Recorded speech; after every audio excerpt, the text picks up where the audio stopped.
안녕하세요. 대한민국 5,200만 국민의 건강 동반자 건강한 동행TV입니다.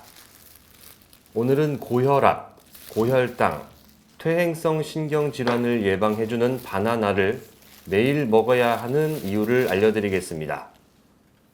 유난히 짠 음식을 많이 먹는 우리 한국 사람들은 남녀노소를 불문하고 꾸준히 바나나를 먹어야 됩니다. 바나나는 우리 몸속에 있는 나트륨을 몸 밖으로 밀어내는데 큰 도움을 주기 때문입니다. 지난해 116세로 미국 최고령 기록을 경신한 헤스터 포드는 매일 아침 바나나를 반 개씩 먹었다고 합니다. 우리나라는 세계 고혈압 연맹 WHL, 세계 보건기구 WHO 등 국제기구에서 경고를 받을 만큼 나트륨 섭취량이 많은데요. 소금에 절인 음식이나 찌개, 국처럼 우리가 너무나도 사랑하는 한국 음식에는 나트륨이 많이 들어 있습니다. 식품의약품안전처 자료에 따르면 2019년 기준 우리나라 국민들의 하루 나트륨 섭취량은 3,289mg인 것으로 나타났습니다. 근 10년 사이 30%가량 줄어든 수치지만 우리는 여전히 세계보건기구에서 제시한 권장량보다 60%가량 많은 양의 나트륨을 매일 먹고 있습니다. 문제는 나트륨이 물을 좋아한다는 겁니다. 우리 몸에 나트륨의 양이 많아지면, 쉽게 말해 우리 몸이 너무 짜지면 농도를 낮추기 위해 혈관을 따라 흐르는 혈액의 양도 많아지는데요. 하지만 혈관의 두께는 시간이 흐를수록 점점 줄어듭니다. 이렇게 되면 당연히 혈관벽은 높은 압력을 받게 되는데요. 이것이 바로 고혈압입니다. 나트륨 과다 섭취는 고혈압을 일으키는 가장 큰 원인 중 하나입니다. 국민건강보험공단에 따르면 지난 2021년 기준 우리나라 20세 이상 고혈압 환자는 자그마치 1,374만 명이나 되는 것으로 나타났는데요. 우리나라 전체 국민 4명 중 1명이 고혈압 진단을 받았다는 충격적인 내용입니다. 따라서 나트륨 과잉 섭취가 일상화된 우리 한국인들에게는 나트륨을 몸 밖으로 쫓아내는 것이 무엇보다 중요한데요. 그 역할을 해주는 것이 바로 바나나에 들어있는 칼륨입니다. 우리 몸에서 칼륨과 나트륨은 서로를 견제하면서 균형을 맞추도록 되어 있는데요. 우리 몸에 나트륨이 필요 이상으로 많아지게 되면 바나나에 포함되어 있는 칼륨이 해결사로 나서게 됩니다. 칼륨이 세포벽을 뚫고 세포 안으로 침투하는 과정에서 나트륨 이온을 밀어내기 때문입니다. 그래서 적정량의 바나나를 꾸준히 먹게 되면 나트륨 과잉 상태를 해소하는 데 큰 도움을 줄 수 있습니다. 또 바나나에는 베타카로틴, 카테킨으로 대표되는 항산화 성분도 들어 있습니다. 쇠가 녹이 스는 이유는 산소와 반응하는 산화작용 때문인데요. 산소 없이는 살 수 없는 우리 인간의 몸도 마찬가지입니다. 마치 철에 녹이 스는 것처럼 시간이 흐르면서 점차 산화되는데요. 이것을 막아주는 것이 바로 항산화 물질입니다. 항산화 물질이 중요한 이유는 우리 몸에 있는 활성산소 때문입니다. 활성산소는 제대로 짝을 이루지 못해 불만으로 가득 찬 불안정한 상태입니다. 그래서 아무 문제 없이 지내는 우리 몸의 정상세포를 시기하고 질투하면서 못된 짓을 하려고 마음먹은 나쁜 녀석들입니다. 그래서 활성산소는 우리 몸속에 있는 정상적인 세포에 손상을 입히게 되는데요. 이 과정에서 우리 몸은 면역력이 약해지고 노화를 비롯해 당뇨병, 류마티스 관절염 등 각종 질병에 시달리게 되는 겁니다. 물론 활성산소가 무조건 나쁜 것은 아닙니다. 마치 일본 적장을 끌어안고 남강에 뛰어내린 논개처럼 때로는 세균과 바이러스를 공격하며 우리 몸을 지켜줄 때도 있습니다. 그래서 아예 없어도 문제가 되지만 활성산소가 일으키는 문제점이 훨씬 더 크기 때문에 전문가들은 관리가 필요하다고 강조하는데요.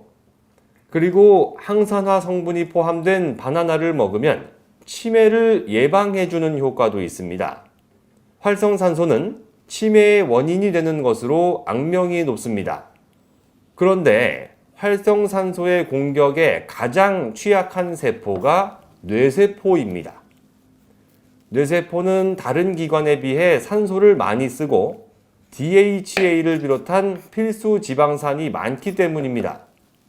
따라서 바나나를 통해 항산화 물질을 섭취하게 되면 치매를 일으키는 원인 물질인 활성산소로부터 뇌세포를 보호하는 데 도움을 줄 수 있습니다.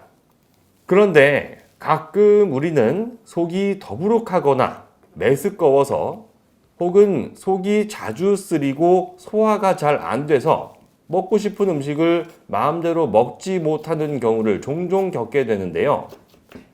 유난히 이런 증상을 자주 겪으시는 분들에게 바나나는 더할 나위 없이 좋은 음식입니다. 바나나에는 펙틴이라는 성분이 들어있는데요. 펙틴은 약해진 소화 기능을 강화시켜주는 물질입니다. 펙틴이 우리 몸에 들어오게 되면 위와 장 운동이 활발해지기 때문입니다. 우리가 밤에 잠을 자면 당연히 우리의 소화기관도 휴식을 취하게 되는데요. 하지만 아침에 일어나 바나나를 먹게 되면 바나나에 들어있는 펙틴은 늦잠을 자느라 제대로 움직이지 않는 위장을 깨워 일하게 만드는 겁니다. 이렇게 몸에 좋은 바나나를 사러 시장이나 마트에 가면 아직 덜 익어서 녹색빛이 감도는 바나나를 보게 되는 경우가 있는데요. 많은 분들이 아직 덜 익은 바나나는 제쳐두고 익은 바나나를 삽니다. 그런데 앞으로는 무조건 덜 익은 녹색 바나나를 사시기 바랍니다. 왜냐하면 바나나는 익은 정도에 따라 영양 성분이 달라지고 효능도 변하기 때문입니다. 일반적으로 덜 익은 과일은 먹으면 안 된다는 선입견을 가진 분들이 많이 계신데요. 특히 덜 익은 바나나는 단맛이 거의 없어서 인기가 없습니다. 하지만 설령 맛이 없다 하더라도 우리는 일부러 덜 익은 바나나도 먹을 필요가 있습니다. 착한 탄수화물이라 불리는 저항성 전분은 바나나가 덜 익었을 때 20배나 많기 때문입니다. 영국 뉴캐슬대 연구 결과에 따르면 저항성 전분을 꾸준히 섭취할 경우 암 발생 위험이 60% 이상 감소하는 것으로 나타났는데요. 또 미국 콜로라도 대학교 암센터는 저항성 전분이 대장 점막 세포를 보호할 뿐만 아니라 암세포가 퍼지는 것을 막는 효과도 있다고 밝혔습니다. 따라서 바나나를 사실 때는 일부러 덜 익은 녹색 바나나를 고르는 것이 좋습니다. 그리고 시간을 넉넉히 두고 익는 단계에 따라 다양하게 드시는 것이 바람직합니다. 덜 익은 바나나는 맛이 없는 대신 저항성 전분을 풍부하게 섭취할 수 있습니다. 적당히 익은 노란 바나나는 항산화 성분이 가장 많은 상태입니다. 검은 반점이 생기기 시작하는 과숙성 단계에서는 앞서 있었던 영양 성분이 점차 줄어들지만 백혈구의 기능을 최대 8배까지 강화하는 효능이 있다고 합니다. 미국 역사상 최장수 기록을 보유한 헤스터 포드의 건강 비결은 매일 아침마다 먹었던 반 개의 바나나였습니다. 과거와 달리 우리나라에서도 이제 바나나를 쉽게 접할 수 있을 뿐만 아니라 이제 국산 바나나도 구할 수 있게 되었는데요. 따라서 우리는 남녀노소를 불문하고 바나나를 꾸준히 먹어야 됩니다. 바나나를 먹는 것은 3가지의 건강식품을 먹는 것과 같습니다. 녹색은 저항성 전분, 노란색은 항산화 물질, 검은색은 강력한 백혈구 면역 활성 효과가 있기 때문입니다. 우리 몸에 좋은 바나나로 사랑하는 분들과 오랫동안 건강하고 행복한 날들을 많이 만들어 가시길 진심으로 기원합니다. 지금까지 대한민국 5,200만 국민의 건강 동반자, 건강한 동행 TV였습니다. 감사합니다.